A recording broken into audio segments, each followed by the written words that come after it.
V-Guard presents कौन जीत रहा है, को पावर्ड बाय सेंसोडाइन एंड विमल। बोलो जुबां केसरी। राज्य सरकार की कोई मंशा वगैरह ही नहीं है इस तरीके का कि यहाँ के छात्र सामाजिक जीवन में जाएं।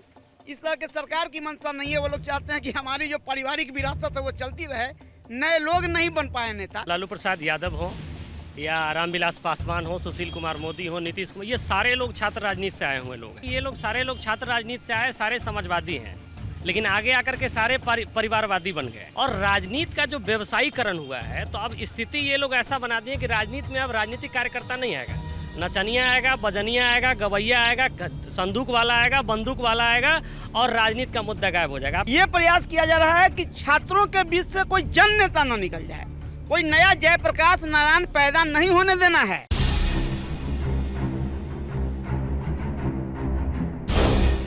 नमस्कार, मैं हूं पंकज कुमार। टीवी 9 की यात्रा मुजफ्फरपुर पहुंच चुकी है, जहां 5वें चरण में चुनाव है।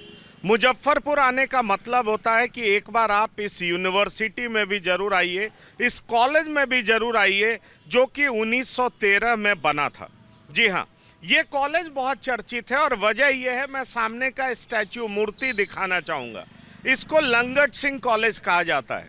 लंगट सिंह यहाँ के बहुत ही रेस्पेक्टेबल व्यक्ति हैं, क्योंकि शिक्षा के नाम पर इन्होंने बहुत कुछ दिया है।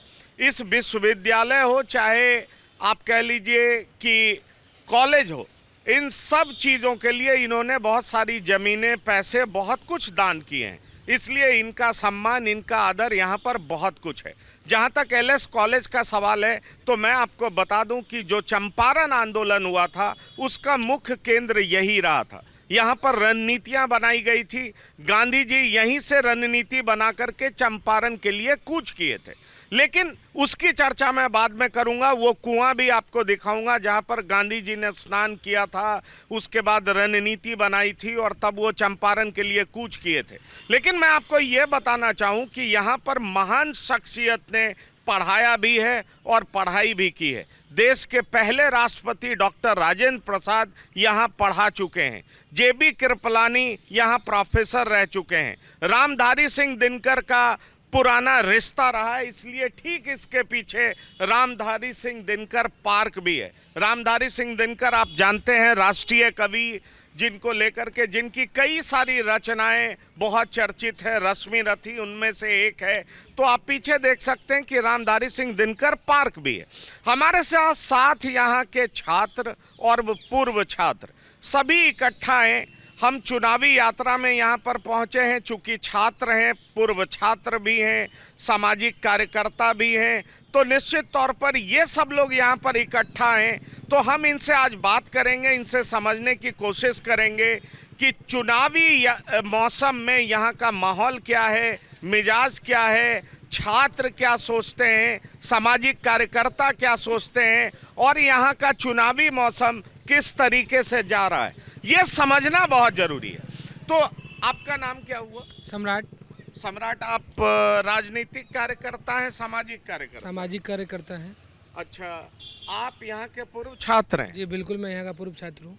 ये कैसा, ये तो बहुत नामचीन कॉलेज है यहाँ। ये नामचीन ही नहीं, एक ऐतिहासिक महाविद्यालय है जहाँ से कई लोगों ने शिक्षा प्राप्त करके, आपने तो ऐसे लोगों का नाम गिनाया जो विश्वविख्यात हैं, ऐसे भी बहुत सारे लोग हैं, ऐसे भी बहुत सारे छात्र रहे हैं जो पूरे देश में जिनका नाम हुआ है। ऐसे बहुत पूर्ववर्ती छात्र हुए हैं। यहाँ हम जहाँ खड़े हैं, इससे पीछे ड्यूक हॉस्टल है।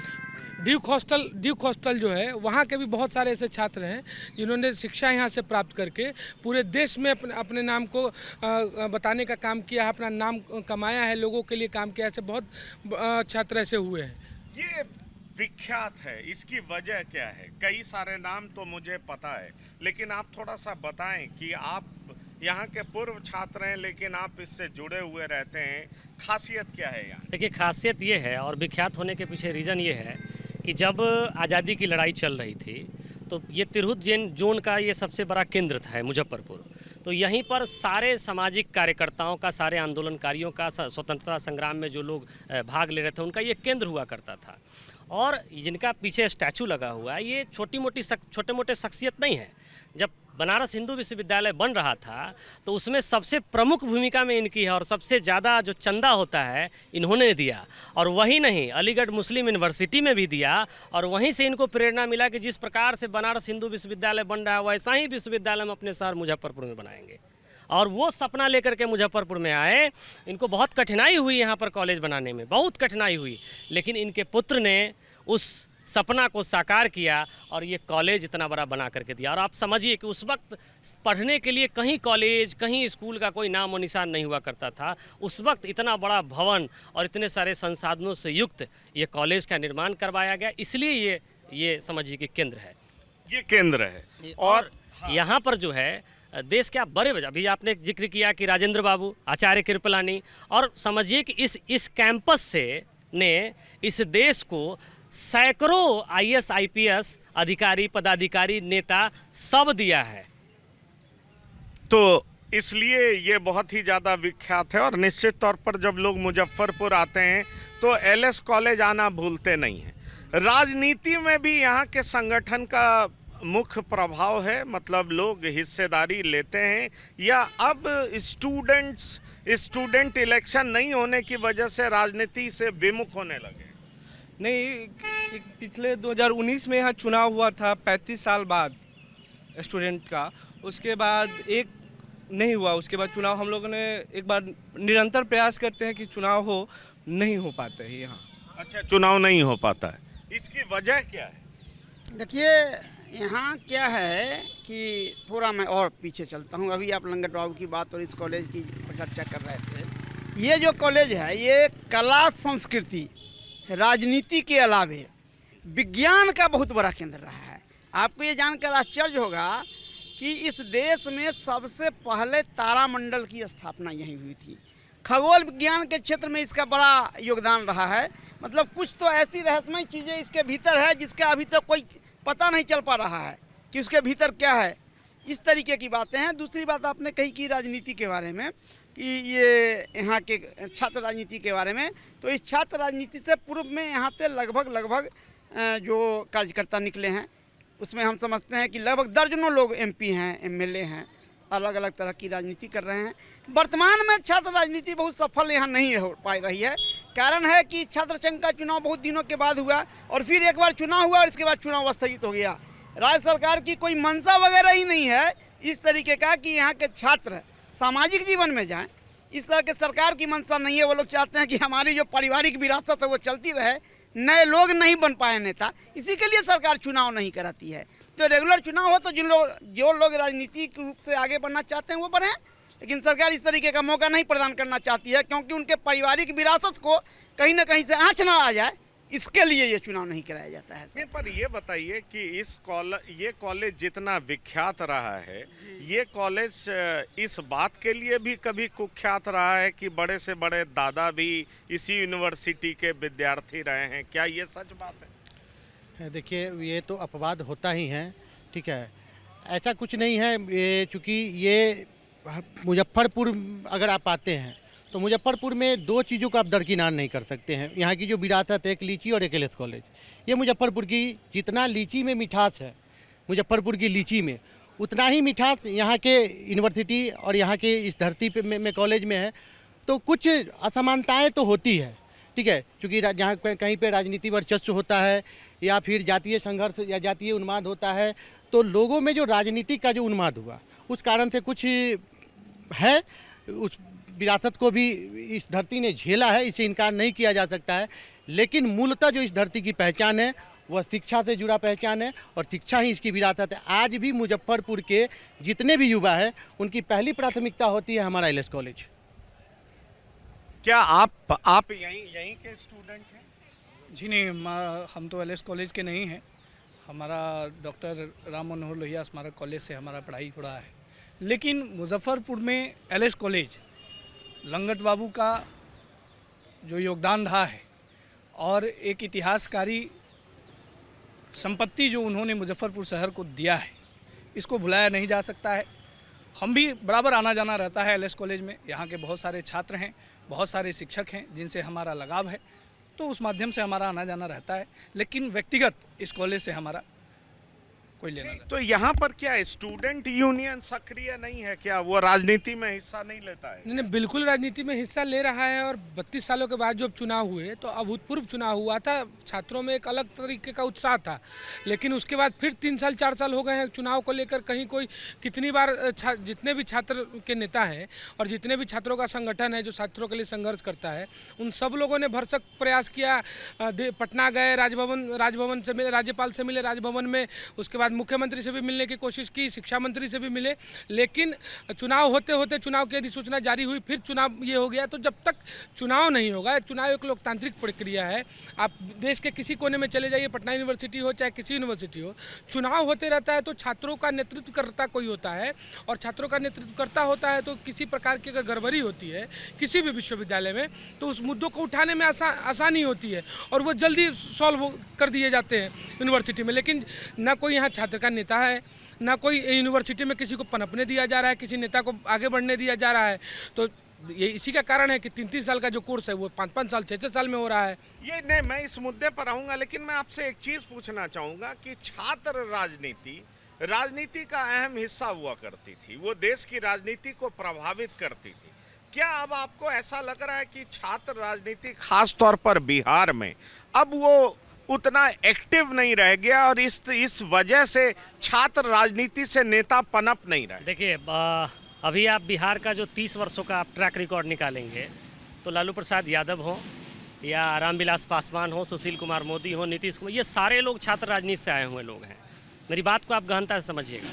अब समस्या क्या हो गया कि ये लोग सारे लोग छात्र राजनीति से आए, सारे समाजवादी हैं, लेकिन आगे आकर के सारे परिवारवादी बन गए और राजनीति का जो व्यवसायीकरण हुआ है, तो अब स्थिति ये लोग ऐसा बना दिए कि राजनीति में अब राजनीतिक कार्यकर्ता नहीं आएगा, नचनिया आएगा, बजनिया आएगा, गवैया आएगा, संदूक वाला आएगा, बंदूक वाला आएगा और राजनीति का मुद्दा गायब हो जाएगा। आप एक और, आप मीडिया से हैं, आप एक डेटा निकालिएगा। मुजफ्फरपुर की सिर्फ मैं बात कर रहा हूँ। मुजफ्फरपुर में 11 विधानसभा है, आप 11 विधायक का ट्रैक रिकॉर्ड निकालिए। यहाँ पर 3-4 ऐसे विधायक मिल जाएंगे जो 2 साल से विधानसभा में एक सवाल भी नहीं उठाए हैं। मतलब ये है कि कोई हेलीकॉप्टर से आएगा, चुनाव लड़ेगा, पैसा है 10 करोड़ 20 करोड़ रुपया दिया, टिकट खरीदा, आया, पैसा छीटा, चुनाव लड़ लिया। उसको तो मालूम ही नहीं कि ज़मीन पे क्या है, ज़मीन पे क्या समस्याएं हैं। तो यही कारण है कि जो राजनीतिक जो ऊपर में बैठे हुए लोग हैं, जो अपने अपने परिवार का ठेकेरा, अपने अपने जाति का जो ठेका लेकर के बैठे हुए हैं, वो देख रहे हैं कि अगर ज़मीन से निकला हुआ कोई क्रांतिकारी अगर बाहर निकलेगा, आंदोलन करेगा, संघर्ष करेगा, तो हमारा राजनीतिक विरासत तो मिट जाएगा। और उसी राजनीतिक विरासत को बचाने के लिए आप समझिए कि स्टूडेंट पॉलिटिक्स को एकदम साफ समाप्त कर दिया गया। यहाँ के छात्रों को मैं धन्यवाद देना चाहता हूँ, चाहे वो किसी भी संगठन के छात्र हों।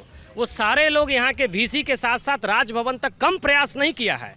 लेकिन बात तो वही है कि अगर इस एलएस कॉलेज से, इस बिहार यूनिवर्सिटी से, मिथिला यूनिवर्सिटी से कोई क्रांतिकारी नेता जयप्रकाश नारायण की तरह अगर निकल गया और झंडा बुलंद कर लिया, तो उन नेताओं और बड़े बड़े ठेकेदारों के बेटों का क्या होगा, उन बड़े बड़े संदूक वाले के बेटों का क्या होगा।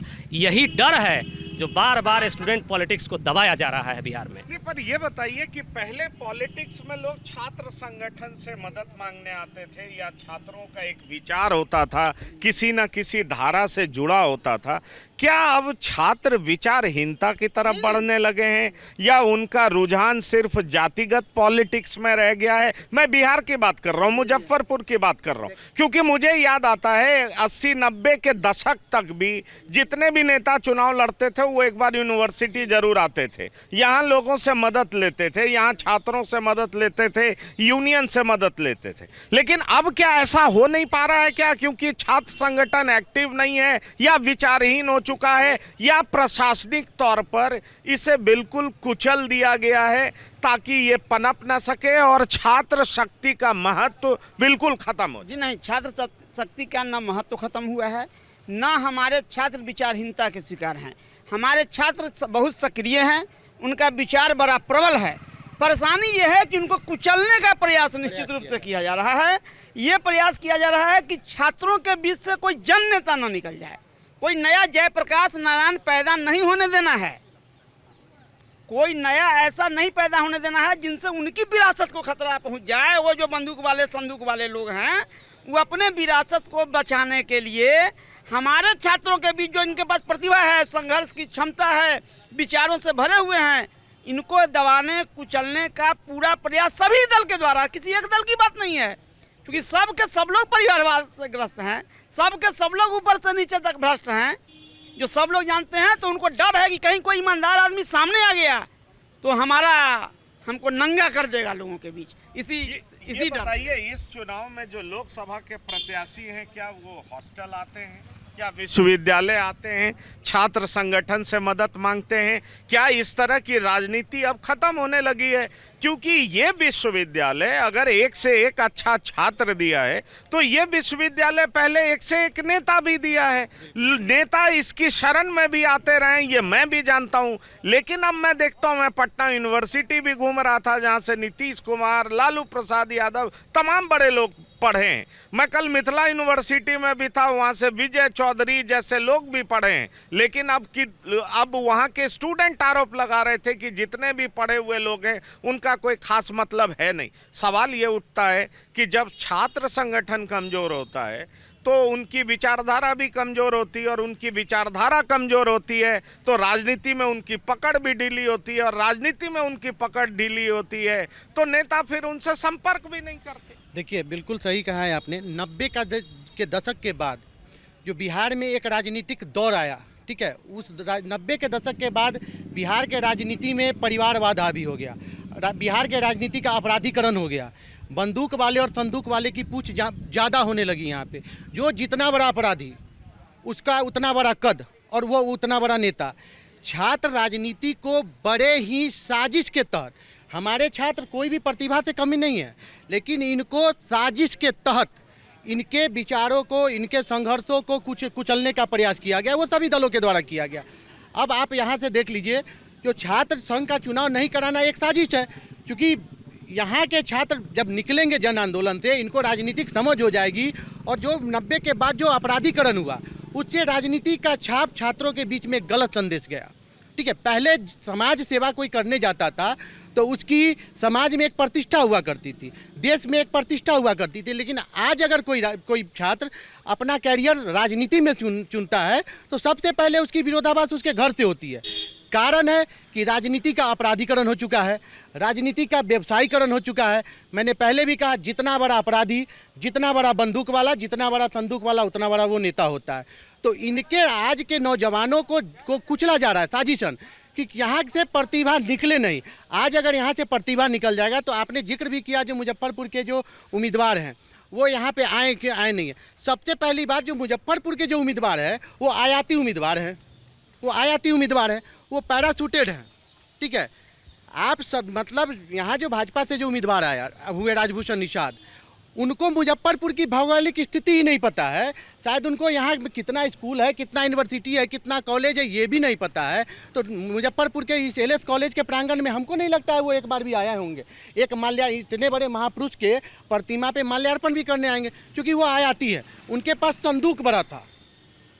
संदूक बड़ा था, इसलिए यहाँ के वो उम्मीदवार हो गए, और उनके पीछे बंदूक वाले चलते हैं। तो राजनीति दो धारा है, जितना बड़ा संदूक उतना बड़ा बंदूक। अब आप बता दीजिए, जो इसी मुजफ्फरपुर की क्रांतिकारी धरती पे, जहाँ जुब्बा सहनी पैदा लिए, जहाँ ललितेश्वर बाबू पैदा लिए, जहाँ नीतीश बाबू पैदा लिए, बहुत बड़े बड़े महान हस्ती पैदा लिए, रघुवंश प्रसाद सिंह बगल के हमारे जो लोकतंत्र की जननी है वैशाली में पैदा लिए, वहाँ भाजपा जैसी विश्व की सबसे बड़ी पार्टी को अपने ही दल के अंदर एक उम्मीदवार नहीं मिलता है, किसी भी जाति से, किसी भी संप्रदाय से, किसी भी समुदाय से, जो यहाँ के भौगोलिक स्थिति का जानकार हो और उनको चुनाव लड़ाया जाए। तो ये साजिशन है। आप मुजफ्फरपुर की विरासत को राजनीति में ख़त्म करना चाहते हैं, कोई नया नेतृत्व न पैदा ले, ताकि इनके बाल ये जो दुकान खोल के बैठे, अब कोई पार्टी नहीं रहा, इनकी कोई विचारधारा नहीं रह गई। ये लोग प्राइवेट लिमिटेड कंपनी की तरह एक दुकान चला के बैठे हुए हैं, जो अब लोकतंत्र रहा ही नहीं। ये तो राजतंत्र है। हमारे बात हमारा बेटा, उसके बाद हमारे पिताजी उनके पिताजी को वोट दिए हैं, मैं उनको वोट दूँ, और मेरा 12 साल का बेटा है, शायद हमको उम्मीद है जो मेरा 12 साल का बेटा इनके बच्चों को वोट देगा। तो यहाँ के जन आंदोलन को ये लोग एक साजिश के तहत कुचले हैं। अगर आज यहाँ पे राजनीतिक चर्चा होगी, लोगों में आज के छात्रों में राजनीतिक समझ पैदा होगी, उनकी राजनीतिक चेतना जगेगी, उनको समाजवाद के बारे में बताया जाएगा, उनको हमारे वीर क्रांतिकारियों का इतिहास पढ़ाया जाएगा, तो वो इस कैंपस से निकलेंगे, अपने समाज के लिए, अपने यूनिवर्सिटी के लिए, अपने हक हुकूक की लड़ाई लड़ेंगे। लेकिन जिस दिन ये लोग बोलना शुरू कर देंगे, यहाँ का छात्र बोलना शुरू कर देगा, इनकी दुकानें बंद हो जाएगी और बड़ा बड़ा संदूक वाला इनके दुकान पे टिकट लेने के लिए नहीं जाएगा। चलिए, आप यहाँ के छात्र हैं? नहीं, बाहर आप छात्र हैं यहाँ के? जी हाँ? जी। क्या पढ़ते हैं आप? 12th में साइंस। क्या? 12th में। आप 12th में? जी सर। तो आप अभी वोटर तो हुए नहीं हो? No sir. अच्छा, आप वोटर नहीं हुए। ये बताइए कि अब क्या कोई उम्मीदवार यहाँ पर आता है वोट मांगने के लिए? नहीं, उम्मीदवार जो हैं वो उम्मीदवार लोग ठेकेदार के पास जाते हैं। अब उम्मीदवार को जनता से सर मतलब नहीं है। उम्मीदवार सोच रहे हैं कि सिर्फ वो ग्रुप का जो ठेकेदार है वो ठेकेदार के पास जाते हैं और चाहते हैं कि ठेकेदार मैनेज हो गया तो जनता मैनेज हो गई। यही सोच हो गई है आज के राजनेताओं की। तो यहाँ पर क्या मुद्दा है? अगर कहा जाए तो मुजफ्फरपुर में क्या मुद्दा नजर आता है? देखिए, मुजफ्फरपुर शहर पूरे उत्तर बिहार की राजनीति को तय करती है। मुजफ्फरपुर शहर में खासकर बहुत सारे लोगों का, जैसे अभी हमारे बड़े भाई ने कहा कि यहाँ के जो वर्तमान उम्मीदवार हैं वो बाहर से आकर के यहाँ चुनाव लड़ रहे हैं, तो हम या हमारी मुजफ्फरपुर की जनता को इन सारे मुद्दों से कोई लेना देना नहीं, क्योंकि इससे पहले भी जॉर्ज फर्नांडिस मुजफ्फरपुर शहर में आकर लोकसभा चुनाव लड़कर जीत करके गए और मुजफ्फरपुर शहर के लिए उन्होंने कार्य भी किया। वर्तमान इससे पूर्व जो सांसद बिहार ने कई बाहरी नेताओं को अब पनाह दी है, चाहे मधु लिमे हो, चाहे जॉर्ज फर्नांडिस हो, चाहे शरद यादव हो। कई सारे ऐसे लोग हैं। बिहार की जनता राजनीतिक रूप से बहुत प्रबुद्ध रही है, मानी जाती है। सवाल ये उठता है कि प्रबुद्ध लोगों को चुना जाए वो अलग बात होता है, लेकिन ये होता है कि कोई उम्मीदवार थोप दिया जाए सिर्फ संदूक और बंदूक की वजह से, जिसकी चर्चा हमारे तमाम साथीगण कर रहे थे, तो निश्चित तौर पर जनता परेशान हो। जी नहीं, यहाँ जो अभी वर्तमान भाजपा के जो उम्मीदवार हैं वो पढ़े लिखे शिक्षित डॉक्टर हैं और हमको जहाँ तक लगता है कि जो पेशे से डॉक्टर होता है उसमें न तो जातिवाद होता है, न धर्मवाद होता है, न किसी के प्रति क्रूरता होती है। डॉक्टर को सदैव हम भगवान का दर्जा देते हैं, भगवान के रूप में देखते हैं, क्योंकि वह सभी भी पेशेंट को एक समान से उनका इलाज करता है। ठीक उसी प्रकार हमको लगता है कि अगर अभी वर्तमान जो उम्मीदवार हैं उनको अगर मौका दिया जाए, मुजफ्फरपुर शहरवासी अगर उनको मौका देंगे तो वह पूर्ण रूप से न उनमें धर्मवाद होगा, न जातिवाद होगा। मुजफ्फरपुर शहर के सदैव विकास के मुद्दों पर कार्य करने का काम करेंगे। आप बहुत देर से सिर हिला रहे हैं। आप यहाँ जी स्टूडेंट? जी, हम आईएससी सेकेंड ईयर में हैं यहाँ पे। अच्छा, आपने वोट दिया है अभी तक? वोटर तो अभी नहीं है मैं। इस बार आप देंगे वोट? नहीं, इस बार तो नहीं देंगे। अच्छा, तो आप अभी वोटर नहीं है? स्टूडेंट ही हैं। तो हाँ, आप कुछ कहना चाहते हैं? कहना यही चाहते हैं कि कोई भी राजनेता हो, रोजगार दे, बस शिक्षा को आगे बढ़ाए। ये नहीं कि अपना घर आगे बढ़ा रहे हैं, अपने परिवार को आगे बढ़ा रहे हैं, बच्चा को आगे बढ़ाए, अपना विकास करे, कुछ भी करे। ये नहीं कि हाँ बोल दिए कर दिए। बोल देता है कोई भी राजनेता, वोट लेने के लिए कुछ भी बोल देता है कि हम ये कर देंगे, रेलवे स्टेशन बना देंगे। विकास सबका होना चाहिए, गरीब हो अमीर हो सबका होना चाहिए। ये नहीं कि सिर्फ अपना घर का विकास करे, यही बोलना चाह रहे हैं। अच्छा, आप ये बोलना चाहते हैं। ये बताइए कि अजय निषाद ने पार्टी चेंज कर ली। पहले बीजेपी से लड़ते थे, अब वो कांग्रेस के उम्मीदवार हो गए। इससे बीजेपी को नुकसान हो रहा है या इससे बीजेपी को फायदा हो रहा है? क्योंकि बीजेपी पहले से ही उनका टिकट काट चुकी थी। देखिए, एक्चुअल में बीजेपी को नुकसान बीजेपी को ही हो रहा है। लोग आज भी अजय निषाद को ही वोट देंगे, ठीक है, महागठबंधन को ही। मुजफ्फरपुर में शहरी क्षेत्र छोड़ के जो ग्रामीण इलाकों में हैं वो अजय निषाद को ही वोट देंगे। इसकी वजह क्या है? आप क्या मानते हैं? ये सही कह रहे हैं? देखिए, सबसे इसमें कई सारा वजह है। सबसे पहला वजह यह है कि कोई भी व्यक्ति अगर लंबे समय तक अगर आपके पार्टी में रहता है तो उसका कुछ व्यक्तिगत कैडर होता है, और अगर वो सांसद जैसे पद पर है तो वो संगठन में अपने लोगों को सेट करता है। मेरी बात को आप समझिएगा। तो भारतीय जनता पार्टी ने बड़ी साजिश के तहत चेंज किया। ऐसा चेंज करने का भारतीय जनता का पार्टी का प्लान नहीं था। यहाँ गुटबाजी की वजह से अजय निषाद का टिकट चेंज हुआ। अब इसका नुकसान जो है वो भारतीय जनता पार्टी को भुगतना पड़ेगा, क्योंकि आप सर्वे कराएंगे और पता करेंगे तो भारतीय जनता पार्टी के संगठन के 70% से अधिक कार्यकर्ता दिखावटी में आज पाई हैं, लेकिन अंदर से वो अजय निषाद को मदद कर रहे हैं। तो भारी स्तर पे ये होना है, विरोध होना है। दूसरा, जब अजय निषाद का टिकट कटा तो उनके प्रति एक सिंपैथी बना कि जो व्यक्ति एक ऐसा व्यक्ति है कि जिसको अगर आप 4 गो बात कह दीजिए, 2 गो गाली भी दे दीजिए तो पलट के जवाब आपको नहीं देगा। वो पलट के आपको जवाब नहीं देगा, आपके साथ कभी अहित नहीं करेगा, कभी जातीय उन्माद या संघर्ष में कभी वो इन्वॉल्व नहीं होगा। तो ये जो सहानुभूति लोगों के अंदर गया है, और ख़ास करके उनके अपने समाज में, सहनी समाज में, वो देख रहा है कि कैप्टन साहब लंबे समय से बिहार के सहनी समाज को लीड करते आए हैं और उनके बेटे को साजिशन बिना पूछे हुए, बिना कुछ बताए हुए रोड पे ला दिया गया। बात समझ रहे हैं? तो इसकी वजह से उनके प्रति एक सहानुभूति बना है। और दूसरा, अजय निषाद ने पिछले 10 वर्षों में एक परसेप्शन उनके बारे में बन रहा है कि उन्होंने कुछ नहीं किया, ठीक है। लेकिन दिक्कत ये है कि अजय निषाद जितना काम मुजफ्फरपुर में कर दिए उसका वो प्रचार नहीं कर पाए, इसीलिए लोग कह रहे हैं कि ये कर रहे हैं। दूसरा, ये भी बात लोगों को नहीं समझ में आ रहा है कि जब मोदी जी खुदे 4 साल से सांसद निधि फंड को घुसा दिए, जैसे कोरोना फंड वाले में जो सुइया भोंक दिया गया और मालूम चल रहा है कि अब लोगों का हार्ट अटैक हो रहा है और कोरोना वैक्सीन वाला खुद कह रहा है कि इससे साइड इफेक्ट हो रहा है, तो 4 साल से आप सांसद निधि का फंड ले लीजिएगा तो एगो सांसद क्या करेगा? कुछ कर पाएगा? अजय निषाद ने इस शहर को स्मार्ट सिटी उनके शासनकाल में दिया गया। मेरी बात को आप समझिएगा, उन्हीं के शासनकाल में समझिए कि एईएस जैसा भयंकर महामारी हुआ और आज आप एसकेएमसीएच में चले जाइए, बच्चों के लिए अलग से स्पेशल वार्ड बना हुआ है। और उसके बाद जब बना, उसके बाद एईएस पर कंट्रोल ही हो गया मुजफ्फरपुर में। और पूरे बिहार में हम कह रहे हैं कि कैंसर का भी बहुत बड़ा प्रकोप चला हुआ है। सबसे ज़्यादा पीड़ित जो है हमारे इस खास करके त्रिपुरा उत्तर बिहार के लोग हो रहे हैं कैंसर से। टाटा का कैंसर हॉस्पिटल अजय निषाद के कार्यकाल में मुजफ्फरपुर आया। और एक बात और हम बता देना चाहते हैं, मैं औराई विधानसभा से आता हूं, जो मेरा विधानसभा सबसे ज़्यादा पिछड़ा हुआ है। उस विधानसभा में आज भी इस पार से उस पार जाने के लिए आपको पुल नहीं मिलेगा। वहाँ पर NH 557C मझौली से चौड़ाउत अगर किसी ने देने का काम किया तो अजय निषाद ने देने का काम किया। और इस तरह से मैं कह रहा हूँ, मुझे लगता है कि मैं एक सामाजिक कार्यकर्ता हूँ और कोई गलत करेगा उसके खिलाफ बोलते हैं, अगर जनता का मुद्दा है उसको उठाते हैं। और मैंने कई दफ़े अजय निषाद का विरोध किया है। किस मुद्दों पर? जनता के मुद्दों पर। लेकिन हम समझते हैं कि मुजफ्फरपुर के 10,000 आदमी का एम्स में, दिल्ली एम्स में अगर कोई एकदम पैरवी कर करके लग के भीड़ करके इलाज करवाने का अगर कोई काम किया तो अजय निषाद किया। और उसी का प्रभाव है कि अजय निषाद का वोटर समर्थक हर जाति, हर धर्म, हर संप्रदाय में है और बहुत अच्छे स्थिति में वो चुनाव जीतेंगे। ये बताइए, कहा यह जाता है कि मोदी जी के नाम पे चुनाव लड़ा जाता है, लोकसभा चुनाव। मोदी फैक्टर कितना कामयाब है यहाँ पर आपकी नज़र में? क्योंकि उम्मीदवार कोई भी हो, मोदी जी के नाम पे उसकी नैया पार हो जाती है। क्या मुजफ्फरपुर में भी ये सच्चाई है? क्या राष्ट्रीय मुद्दे प्रभावी हैं या लोकल मुद्दे प्रभावी? नहीं, मोदी जी फैक्टर हैं, इसमें कहीं कोई संशय नहीं है। देश के एकमात्र व्यक्ति हैं जो कहीं खड़े हो जाते हैं तो लोग उनको सुनने के लिए खड़े होते हैं। देश में एकमात्र अभी ऐसे नेता हैं, और लोगों की तरह नहीं कि आए कुछ भी आलू से सोना निकालते हैं और ये करते हैं। विपक्ष के नेताओं की तरह नहीं, ये तो सच्चाई है। लेकिन लोकल मुद्दे भी यहाँ हैं।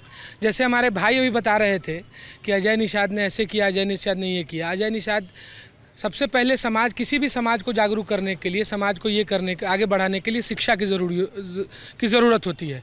तो समाज हमारा तभी आगे बढ़ेगा जब सब लोग शिक्षित होंगे। अजय निषाद कितना पढ़े हैं वो हम सब जानते हैं। डॉक्टर राजभूषण निषाद डॉक्टर हैं। कई सालों से आप समस्तीपुर चले जाइए, वहाँ पता कर लीजिएगा, कई सालों से उन्होंने लोगों को, गरीबों को, ऐसे बहुत सारे लोग हैं जिनको बहुत कम पैसे में, जिसका आप पटना में चले जाएं, बाहर इलाज कराने चले जाएं, लाखों रुपए लगेंगे, ऐसा ऑपरेशन उन्होंने 2-2, 4-4, 5-5 हज़ार में किया है। ये ज़मीनी हकीकत में बता रहा हूँ। और एक 12वीं पास व्यक्ति कितना विकास किया है पिछले 10 साल में, उससे पहले उनके पिताजी 20 साल से थे। और अब ये एक डॉक्टर कैसा विकास करेगा, वो मुजफ्फरपुर की जनता देखेगी ना। और जब तक शिक्षित व्यक्ति नहीं आएगा मुजफ्फरपुर में, तब तक विकास संभव नहीं है। और इस बार भाजपा ने, हम ही लोग थे सबसे पहले जिन्होंने अजय निषाद का विरोध करने का काम किया था। चाहे पताही एयरपोर्ट का मुद्दा हो, चाहे एम्स का मुद्दा हो, उस पर सिग्नेचर अजय निषाद ने किया था, मुजफ्फरपुर के स्थानीय सांसद होने के नाते। और आज महागठबंधन में चले गए तो बहुत सारे ऐसे लोग कह रहे हैं कि दूध से धुल गए। तो जो भारतीय जनता पार्टी है उसने तो जनादेश का सम्मान किया है, जनादेश का सम्मान करके टिकट काटने का काम किया है। भारतीय जनता पार्टी जो है राष्ट्रीय पार्टी है, विश्व की सबसे बड़ी पार्टी है। उन्होंने पहले सारा सर्वे कराया, कई लोगों को यहाँ भेजा पता करने के लिए, वो लोग ज़मीन तक गए। अजय निषाद जी के लिए रिपोर्ट बहुत ये था। जो लोग ये कह रहे हैं कि साजिशन उनका टिकट काटा गया, किसी का साजिश राजस्थान टिकट नहीं काटा जाता है। 10 साल से सांसद रहे हैं, 20 साल उनके पिताजी सांसद रहे हैं, इतनी बड़ी विरासत रही है, अचानक से कोई राष्ट्रीय पार्टी उनको टिकट नहीं देगी। तो नहीं, समझ में आ गया। ये बताइए, मैं आपके पास आ रहा हूँ, राजभूषण निषाद, क्या डॉक्टर राजभूषण निषाद, ये मुद्दा उनकी वजह से स्थानीय बनाम बाहरी तो नहीं हो रहा है? बिल्कुल, वो आयातित हैं, क्योंकि पिछले बार उन्होंने जब ये महागठबंधन से चुनाव लड़ा था तो उसमें उन्होंने दिया था, और इस बार वो मुजफ्फरपुर के हैं, तो वो आयातित हैं। भाजपा यहाँ हम लोगों के ऊपर थोप दी है, और हम लोग इस बार थोपे हुए कैंडिडेट को वोट नहीं कर रहे हैं। देखा हाँ, क्योंकि अगर ये लॉजिक हो, क्योंकि ये सवाल हमने शांभवी चौधरी से समस्तीपुर में पूछा, देखा जाए तो फिर पाटलिपुत्र में मीसा भारती भी आयतित हो जाएंगी, छपरा में रोहिणी आचार्य भी आयतित हो जाएंगी, तो इस तरीके से तो कोई कहीं का रह ही नहीं जाए। देखा जाए, दो तरह की बात है। मुजफ्फरपुर को ये दोनों जो राजनीतिक ग्रुप है, मतलब ग्रुप से भी कुछ और हम कहना चाहेंगे, गिरोह, ये जो दोनों राजनीतिक गिरोह है, ये दोनों राजनीतिक गिरोह हमारे मुजफ्फरपुर को चारागाह समझ लिए हैं। राजभूषण निषाद जी पिछले बार आए थे ये यूपीए के कैंडिडेट बन के, और लोगों ने जो 2,56,000 के आसपास लोगों ने वोट दिया था, उस राजभूषण निषाद माननीय ने, जो एक अच्छे डॉक्टर हो सकते हैं, एक अच्छे राजनेता नहीं हो सकते हैं, एक बार घूम के देखा क्या 2,56,000 लोगों को? एक बार भी कभी नहीं देखा उन्होंने, हाल चाल तक नहीं पूछा। सच्चाई ये है कि राजभूषण निषाद को आप कल्याणी चौक पर छोड़ दीजिए और कहिए कि एलएस कॉलेज पहुंच जाने के लिए पैदल वो नहीं आ सकते हैं, लोग भुला जाएंगे।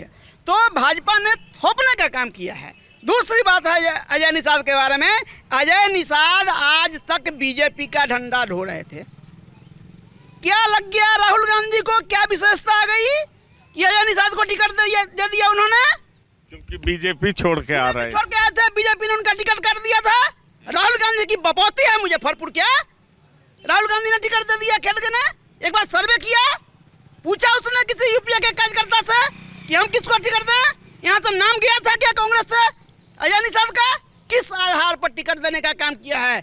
उनको भी जनता सबक सिखाएगी। और राजभूषण निषाद जो स्वयं यहाँ 2.5 साल तक नहीं पूछे, उनको भी जनता सबक सिखाएगी। दुर्भाग्य है हमारे बिहार का कि लोगों को कट करने का काम किया जाता है।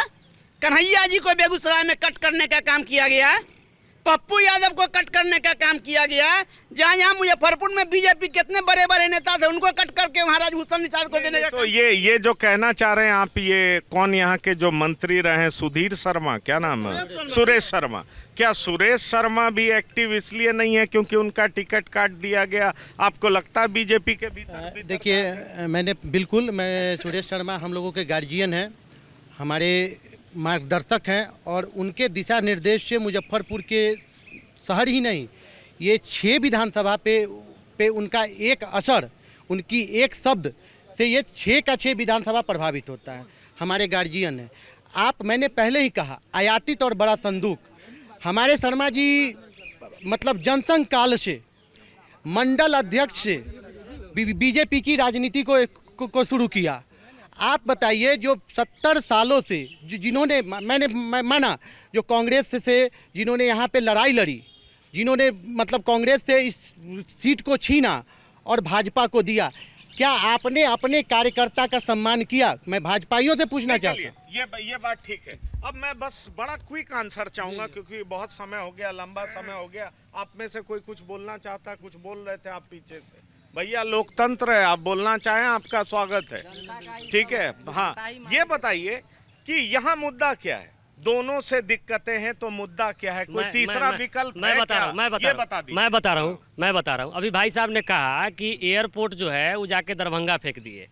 2015 की घटना है, जब संसदीय दल का एक कमेटी जो है उत्तर बिहार का जाकर के प्रधानमंत्री से मिला था, चूँकि जो उड्डयन मंत्री थे, उड्डयन जो उनका जो मंत्रालय है विमान का, उन्होंने चिट्ठी में जवाब दिया था अजय निषाद को कि जब तक 400+ एकड़ ज़मीन बिहार सरकार खरीद के हमको नहीं देगी, हम यहाँ हवाई अड्डा चालू नहीं करेंगे। एक संसदीय दल जाके प्रधानमंत्री से मिला, किसके लिए? दरभंगा एयरपोर्ट के लिए।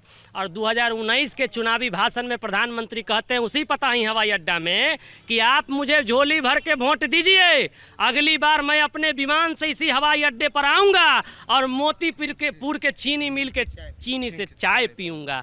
प्रधानमंत्री जब इतने बड़े झूठा हो सकते हैं तो किस मुद्दे पर चुनाव होगा, ये अभी समझिए। और आपने पूछा कि लोकल मुद्दा क्या है, लोकल मुद्दा है महंगाई, एक बहुत बड़ा मुद्दा है, बेरोजगारी एक बहुत बड़ा मुद्दा है। केंद्र सरकार का 30 लाख क्या है, इसका समाधान किसको देखते हैं? मैं बता रहा हूँ। अभी फिलहाल विकल्प के तौर पर आपको 2 ही को चुनना होगा, तीसरा कोई विकल्प नहीं है। या तो इंडिया गठबंधन को चुनिए या भारतीय जनता पार्टी के गठबंधन को चुनिए। यहाँ पर खड़े हुए किसी भी व्यक्ति से पूछ लीजिए कि भारतीय जनता पार्टी के घोषणा पत्र में क्या लिखा हुआ है, किसी को कुछ नहीं मालूम है। क्यों नहीं मालूम है? इसलिए क्योंकि वो खुद क्या लिख रहे हैं उनको खुद मालूम नहीं है। लेकिन अगर आप इंडिया गठबंधन का देख लिए, क्या लिखा हुआ है कि हम जो केंद्र सरकार का 30 लाख पद जो खाली है उसको अगस्त तक भरने का काम करेंगे। इसके बाद जितने भी गरीब महिला है उनके हर परिवार में एक महिला को 1 लाख रुपया प्रत्येक वर्ष देने का काम करेंगे। सिलेंडर का दाम 500 रुपया करेंगे। जो हम अरबपतियों का मोदी सरकार कर्जा माफ़ करती है, हम अरबपतियों का नहीं किसानों का कर्जा माफ़ करेंगे। यहाँ बहुत सारे छात्र जो है 12th में पढ़ रहे हैं, आगे जा करके इंजीनियरिंग की पर मध्य प्रदेश में सरकार बनी थी, कर नहीं पाए थे, फिर सरकार टूट गई। वो ये बोलते जरूर हैं पर कर नहीं पाए थे। मैं वही आपसे पूछ रहा हूँ कि ये बात मध्य प्रदेश में भी उन्होंने किया था, जितने दिन तक सरकार रही थी कर नहीं पाए थे। क्या नहीं माफ किया था। ये आप कह सकते हैं, ये आप नहीं आप मीडिया हैं, आप नहीं। हकीकत यह भी है कि राजस्थान में भी किया और अभी आप समझ लीजिए जो चीज कहता है कांग्रेस वो करता है। मैं कह रहा हूँ आज आपके माध्यम से, तेलंगाना में घोषणा किया कि राज्य के प्रत्येक गरीब वृद्धा विधवाओं को हम 4000 रुपया पेंशन देंगे। लागू किया कि नहीं किया? लागू किया कि नहीं किया? और आप कहते हैं कहता है नहीं करता है। इसी महागठबंधन के उप मुख्यमंत्री तेजस्वी यादव ने कहा कि हमने 10 लाख रोजगार देंगे और मात्र 17 महीने में 5 लाख रोजगार दे करके एक इतिहास रच। ये रोजगार नीतीश कुमार ने क्यों नहीं दिया? मुख्यमंत्री तो नीतीश कुमार थे। सर 2005 से आप अगर किसी कोई एक घर होता है, कोई एक घर होता है। आपने कहा कि विकल्प क्या है? कोई एक घर होता है। तेजस्वी यादव जिन नौकरियों की बात कर रहे हैं, किसी भी घर में बिना गार्जियन के अनुमति के कोई काम हो सकता है क्या? 2005 से जो ये बात कर रहे हैं, 2005 से हर जिले में सड़क, हर गांव तक सड़क, बिजली, पानी, नल, ये माननीय मुख्यमंत्री नीतीश कुमार ने दिया है। हवा पानी से नहीं चलेगा। 2005 से पहले सड़कों की स्थिति क्या थी? एक बार बिजली खराब होती थी ट्रांसफार्मर जल जाता था तो एक महीना तक नहीं बनता था, या 1 महीना के बाद भी बनता था। जो गांव के लोग होते थे आपस में चंदा जमा करके ट्रांसफार्मर लगवाते थे। तो कुल मिला के आपको कहना चाह रहे हैं कि 2005 से पहले गड्ढे में सड़क था कि सड़क में गड्ढा था वो पता नहीं चलता था, और बिहार की पहचान वो थी। ये बिल्कुल सही बात है। हम सब ने देखा। हाँ। मैं एक लाइन में खत्म कर देता हूं।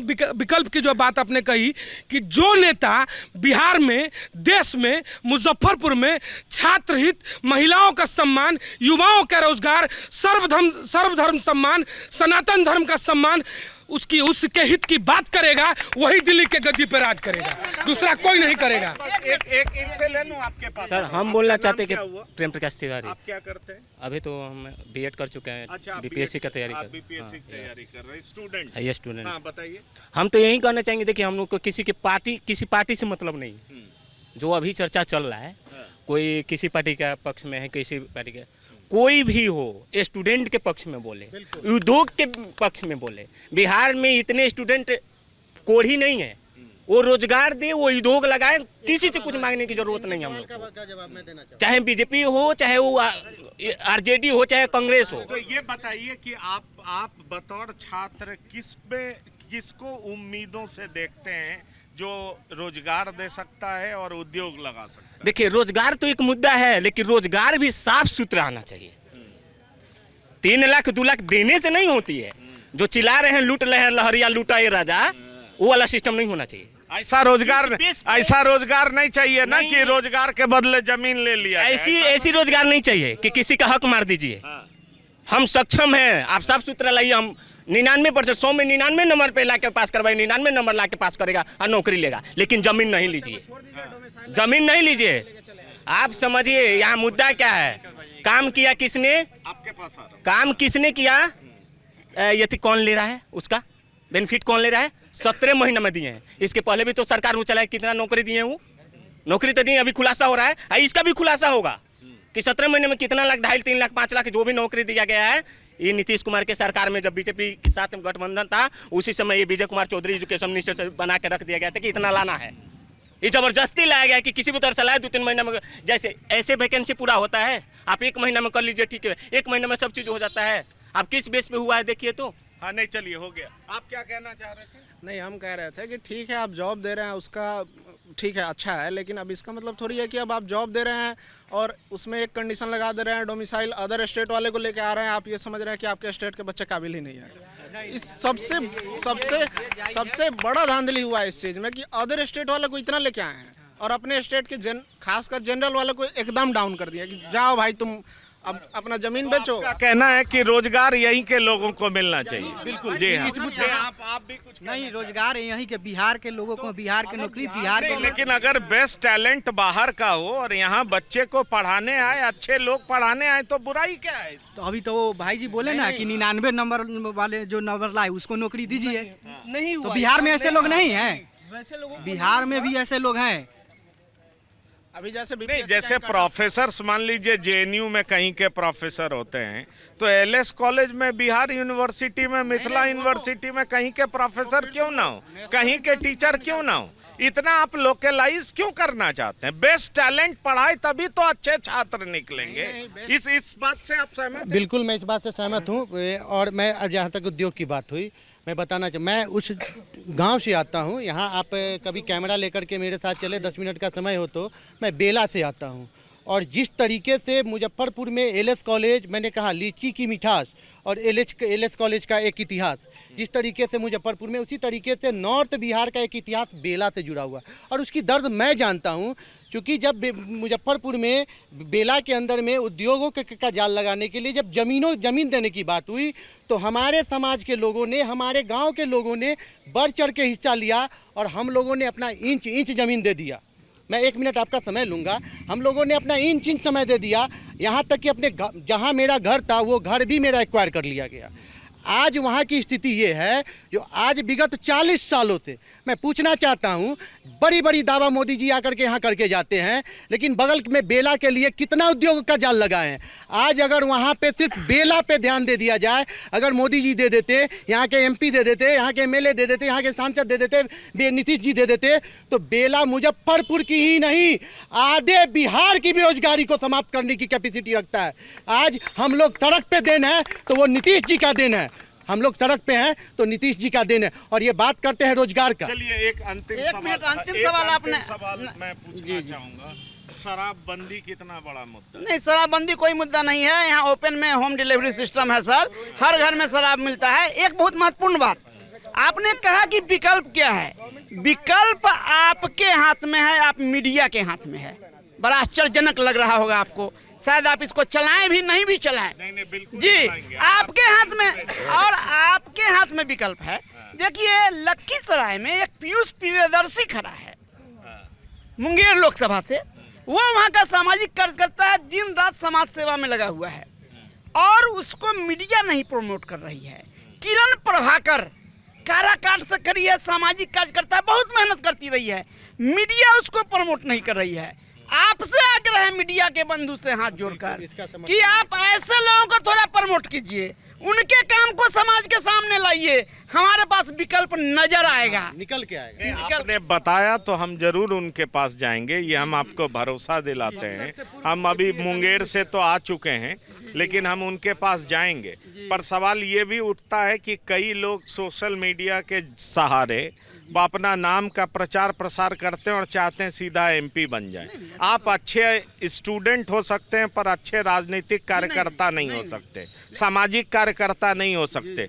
देश ने एक बार ऐसा एक्सपेरिमेंट करके देख चुका है। अब आप समझ रहे होंगे हम क्या कहना चाह रहे हैं। इसलिए सवाल ये उठता है कि जो राजनीतिक जीवन में है हम लोग उनका भी करते हैं। जैसे आप कोई राजनीतिक व्यक्ति तो है नहीं, हम आपसे बात कर रहे हैं, हम आपको प्रमोट नहीं कर रहे हैं, यहाँ का नब्ज समझने की कोशिश कर रहे हैं। और हमारा ना किसी के खिलाफ कोई बायस है, ना किसी के प्रो कोई बायस है। अब आप लास्ट बात मैं समाप्त करिए। हाँ, शुरुआत तो युवाओं के मुद्दा पर हुआ था क्योंकि भारतीय राजनीति में युवा सदैव क्रांतिकारी लाने का कार्य किए हैं। मैं अभी तमाम युवाओं को अपनी उम्र में देख रहा हूँ जो भी राजनीति में रुचि रखते हैं, जो भी किसी दल किसी भी पार्टी में जाकर के अपने आप को समर्पित करते हैं, उन तमाम युवाओं का शोषण किया जाता है। उसका सबसे बड़ा कारण है कि उन युवाओं में चाटुकारिता की भावना सबसे ज़्यादा कूट कूट कर भरी हुई है। जाति पाति का क्या है? कोई जातिवाद नहीं, युवाओं में कहीं जातिवाद नहीं है, सब युवा एक क्या हैं। युवा जाति के नाम पर वोट नहीं बिल्कुल करेंगे? नहीं, युवा विकास के नाम पर वोट देंगे, युवा रोजगार के नाम पर वोट देंगे और युवाओं को सशक्त करने की आवश्यकता है, युवाओं को अपने विचार बदलने की आवश्यकता है। आप चाटुकारिता से बिल्कुल हटिए, आप क्रांतिकारी के लिए आप क्या करेंगे सो बता दीजिए। मैं भी विकास के मुद्दे पर कार्य करूंगा। मैं वर्तमान जो देश के मुखिया हैं आदरणीय नरेंद्र मोदी जी के कार्य से प्रभावित हूं और तब तक मैं प्रभावित रहूंगा जब तक वह देश हित में कार्य करते रहेंगे। जिस दिन देश विरोधी कार्य उनके द्वारा होगा मैं उनके भी विरोध में खड़ा रहूंगा। चलिए, तो ये यहाँ के लोग थे। कई तरह के मुद्दे हैं जिनका बड़ा ही दिलचस्प तरीके से लोगों ने मुखर तरीके से उसका वर्णन किया। सवाल ये है कि ये एलएस कॉलेज जिसके प्रांगण में कई बड़े लोग आए हैं, इसका इतिहास काफ़ी पुराना है, ढेर सारी विरासतों को समेटे हुए है, कई सारे नेताओं को इसने जन्म दिया है, कई सारे बड़े पदाधिकारियों को इसने जन्म दिया है। आज यहाँ छात्र संगठन कमज़ोर पड़ा हुआ जरूर है क्योंकि छात्र संगठन की शक्ति चुनाव नहीं होने की वजह से कमज़ोर पड़ी है, इसलिए नेता इसकी तरफ ध्यान बहुत ज़्यादा नहीं देते हैं। लेकिन जो पुराने सामाजिक कर्ता हैं, जो यहाँ के छात्र हैं, वो इसको लेकर के चिंतित हैं और देश का जो ज्वलंत समस्याएं हैं उसको लेकर के भी चिंतित हैं। जो युवा हैं उनके भीतर रोजगार एक बड़ा मुद्दा है और साथ ही साथ राष्ट्रीय मुद्दे भी उनके मानस पटल पर हावी हैं। अब ये देखना दिलचस्प होगा कि अजय निषाद जिन्होंने बीजेपी को छोड़ करके कांग्रेस का दामन थामा है और डॉक्टर राजभूषण जो कि पहले महागठबंधन से लड़ चुके हैं, वो अब बीजेपी से चुनाव लड़ रहे हैं, तो क्या जनता दोनों के अल्टा पलटी को स्वीकार करती है? किसके फेवर में जनता ज़्यादा जाती है? ये 5वें चरण के चुनाव में इस बात का निर्णय हो जाएगा। फिलहाल एलएस कॉलेज के प्रांगण से अपने साथी जेरी और अंकित मिश्रा के साथ पंकज कुमार, TV9 के लिए।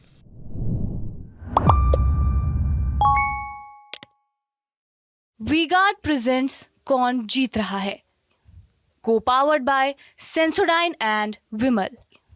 बोलो जुबां केसरी।